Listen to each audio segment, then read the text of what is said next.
coach, Bobby Smyrniotis. If you have any questions, just use the raise hand icon. We'll go to Charlie O'Connor Clark. Go ahead, Charlie. Thanks, Nico. Hey, Bobby. Maybe just to start us out with, what this week's been like for you guys, preparing for obviously a big kind of title race game against Cavalry, and what some of maybe the focuses and priorities have been for you guys this week. Yeah, first and foremost, it's one of those interesting weeks always in football, and something we've seen in the past. It's you come off such a busy schedule.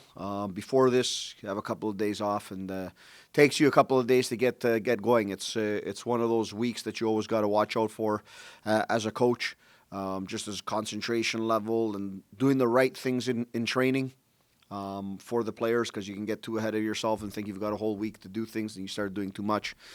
So it's about finding the right balance with the guys, and taking into consideration that time period that we've come from in August, and then slowly as the week goes by, put a little bit more attention on the details that are needed in this game that we have coming up. What we know is, there's 7 games to go, so you've got one game against each opponent. And the ones that are close in the standings are very important, right? Because those are points that swing one way or another, and you don't get them back.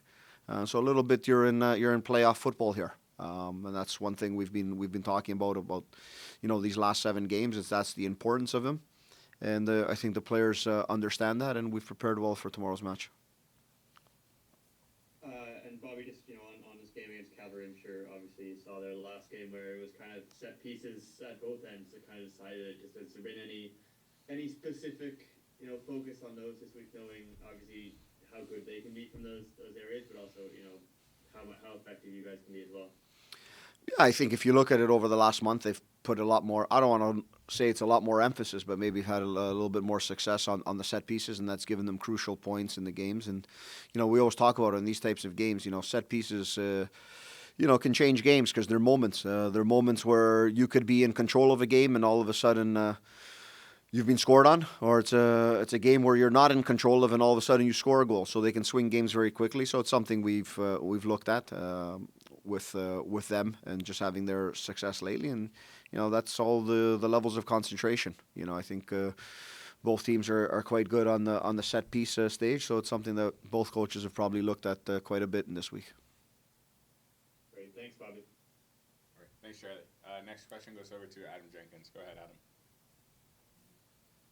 Thanks, Nico. Bobby, with this international window, it feels like every team in the CPL has kind of needed to shift, and as we get into the last round, there's management like we've seen from you guys and Kyle, and all getting different starts. Just how are you managing that part of the calculus at this stage of the season, and with getting Taron fully fit and managing some minutes in the home stretch?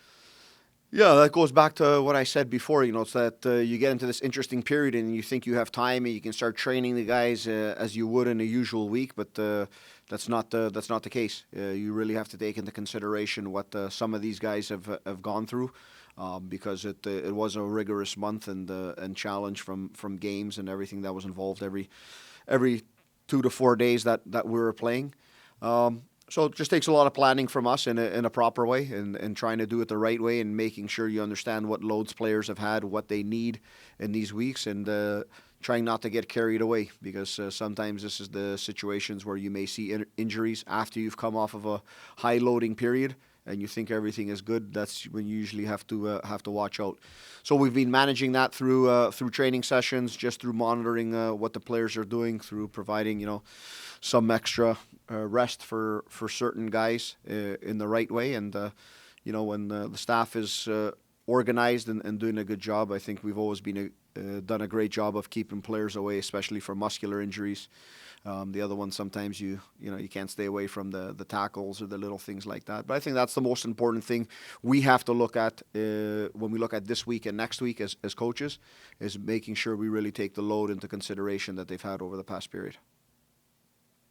Probably be a bit of a fool's errand to assume that this is the last time you'll see Cavalry this season, but what has made 2024 and this rivalry and this very exciting picture between two good teams different and exciting from years past? Yeah, one, it's close games, and I think we've always had close matches. And we've seen different versions of that, because the games have been a little bit spread out. I think it was game number 1 of the season, which is the last time Cavalry was here, so that's a long time ago. We've played 2 games at at Spruce Meadows. And we've seen different versions of Cavalry as well, just doing different things on the pitch, maybe trying to find their identity a little bit more. And I think they found that in the last month or so, which sometimes is a good thing for an opposing team because you've got a clear identity of who your opponent is. And it's one of those games where we see the importance in the table. It doesn't solidify anything going forward, but obviously for both teams, it provides a boost whichever way this result goes. So I think that's what we'll see tomorrow. It's two teams that love winning, hate losing, and know the importance of the match. Thanks, Coach. Hamilton! Hamilton!